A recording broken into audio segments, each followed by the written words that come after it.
अस्सलाम वालेकुम मेरे दोस्तों, आपके साथ आज एक नए टॉपिक के साथ हाज़िर खिदमत हूँ। नवाज़ शरीफ जब वो कल पाकिस्तान पहुँच चुके हैं, उन्होंने जो है वो ख़िताब भी किया है।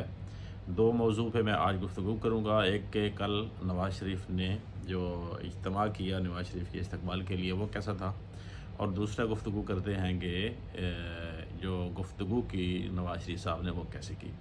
सबसे पहले तो मैं ये बताना चाहूँ कि हमारी नज़रों के सामने भी कुछ इससे पहले इस्तकबाल हो चुके हैं। मोहतरमा शहीद बेनज़ीर भुट्टो जब पाकिस्तान वापस आईं मुशर्रफ के दौर में, तो उस वक्त उनका इस्तकबाल हमें देखने को मिला। उससे पहले 1986 में जो वो लाहौर तशरीफ़ लेके आई थी ज़िया के दौर में, उसका जो इज्तिमा है वो तो हम देख ना सके, लेकिन उसकी भी जो ख़बरें हैं वो किस तरह का इज्तिमा था, वो अखबारात में और वो मुख्तलिफ़ लोगों की ज़ुबानी हम सुन चुके हैं। वो जो लाहौर का इस्तकबाल था उसके बारे में कहते हैं कि वो फ़क़ीदुल मिसाल जो है वो इज्तिमा था, और पूरा लाहौर जो है वो उस दिन मोहतरमा बेनज़ीर भुट्टो साहिबा के इस्तकबाल के लिए लाहौर एयरपोर्ट पे मौजूद था, और एयरपोर्ट से लेके पूरा वो दादा दरबार तक एक अजीब समा था। इसी तरह लाहौर कराची में जब मोहतरमा बेनज़ीर साहिबा कराची तशरीफ़ लेके आईं, तो कराची से लेके एयरपोर्ट से लेके कारसाज तक और फिर क्लिफ्टन तक एक यूँ समझें कि इंसानों का समंदर था जो उमड़ आया, और फिर बदकिस्मती से जो कारसाज का जो है वो एक हादसा भी हुआ। वो अगर हम देखें तो उस तरह के इस्तकबाल का दूसरा जो नवाज़ शरीफ का जो ये कल का मुस्लिम लीग नून ने इज्तिमा किया, ये आम सियासी इज्तिमा नहीं था, ये आम सियासी जलसा नहीं था, लेकिन बल्कि एक ख़ुद साख्ता जलावतनी काटने के बाद 4 साल के बाद जो नवाज़ शरीफ वापस आ रहे थे, तो उसके इस्तकबाल के लिए अपने कायद, अपने लीडर और अपने रहनुमा के इस्तकबाल के लिए ये जलसा मुनक्कद किया गया था। तो तादाद के हवाले से दूसरा जोश और जज्बे के हवाले से ये जो इज्तिमा था ये बिल्कुल भी काबिल तारीफ़ न था। इसका मुकाबला ना तो हम बेनज़ीर के 2007-8 में जब वो वापस आई थी उस वक्त के इस्तकबाल से कर सकते हैं, ना ही पाकिस्तान तहरीक इंसाफ जो अपने सियासी इज्तिमा करती थी इंतखाबात के हवाले से, उसके किसी जलसे से इसका मवाजना किया जा सकता है। बल्कि ये कल एक बेरौनक और ज़बरदस्ती का इज्तिमा था पूरे पाकिस्तान से। मुस्लिम लीग नून तमाम इदारे जिसमें इस्टेब्लिशमेंट शामिल है, जिसमें हमारी इंतज़ामिया शामिल है, वो तमाम इदारों ने मुश्तरका तौर पे कल का ये इज्तिमा किया, और उसमें वो जोश, वो जो है वो जज्बात इतनी नहीं था, बल्कि लाहौर और मीनार पाकिस्तान में कल दोपहर 3 बजे तक बिल्कुल सकूत का आलम था, और कोई हल्ला गुल्ला या कोई जहमा गहमा नहीं थी। शाम तक ये इज्तिमा जो है वो एक मुनासिब हद तक वहाँ पे लोग इकट्ठे हो गए, क्योंकि पूरे पाकिस्तान में नून लीग ने जो है वो ऐप बनाई हुई थी, होंडा 125 ऑफ़र किया हुआ था, बिरयानी तो होती है,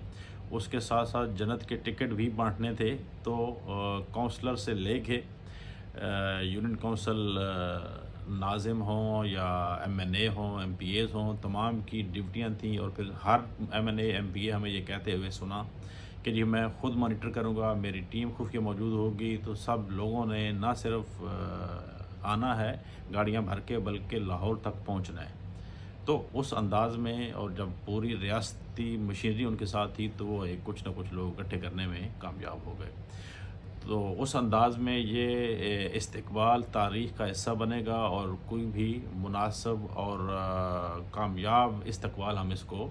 नहीं कह सकते। हाँ, ये एक अगर जलसे का कहें तो फिर एक जलसा के हिसाब से मुनासिब जलसा था, नून लीग का अगर कहें, इस्तकबाल के हवाले से नहीं था। दूसरी बात मैं आपके साथ करना चाहता हूँ तकरीर की। कल से एक सोशल मीडिया पे और एक वैसे मीडिया पे एक बयानिया बनाने की कोशिश की जा रही है कि जो नवाज़ शरीफ है वो तब्दील हो गया है, वो मुदब्बर बन गया है, वो फ़िलासफ़र कोई बन गया है, और उसने इंतकाम की सियासत को ख़त्म करके सब कुछ भुला के और मफ़हमत की सियासत करना चाहता है, और वो पाकिस्तान, सारे पाकिस्तान को लेके आगे चलना चाहता है। तो ये एक और गलतफ़हमी है। कल کی جو تقریر تھی وہ نواز شریف کی وہی تقریر تھی جو 1988 میں وہ کرتے رہے، جو 1990 میں وہ کرتے رہے۔ اس نواز شریف کی سوچ میں کوئی تبدیلی نہیں آئی۔ اس کی میں آپ کو وجہ بتاتا ہوں۔ سب سے بڑی وجہ تو کل اگر ووٹ کو عزت دو کا نعرہ غائب تھا، کل اگر سول سپریمیسی کا نعرہ غائب تھا، تو وہ اس چیز کا غماز ہے کہ نواز شریف اسٹیبلشمنٹ کے ساتھ مکمل طور پہ تعاون کر کے ان کی تمام شرائط کو مان کے اور ان کے ذریعے اقتدار حاصل کرنا چاہتا ہے، جیسے کہ 1985 سے لے کے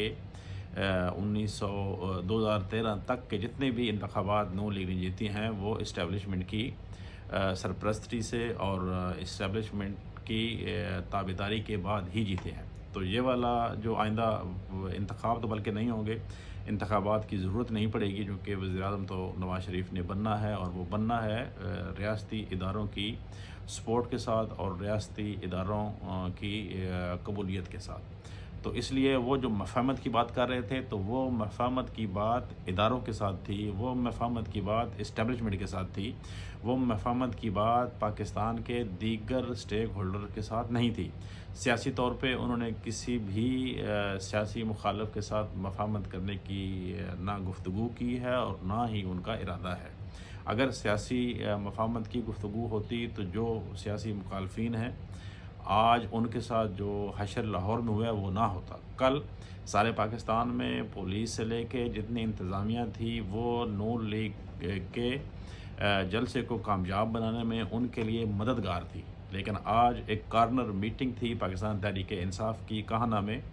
اور وہاں پہ نہ صرف قیدیوں کی وین جو ہے وہ بھجوائی گئی لوگوں میں خوف و ہراس پھیلانے کے لیے، بلکہ پولیس بذات خود وہاں موجود رہی، اور جو لوگ بھی وہاں پہ اکٹھے ہوتے رہے ان کو وہ گرفتار کر کے پکڑ کے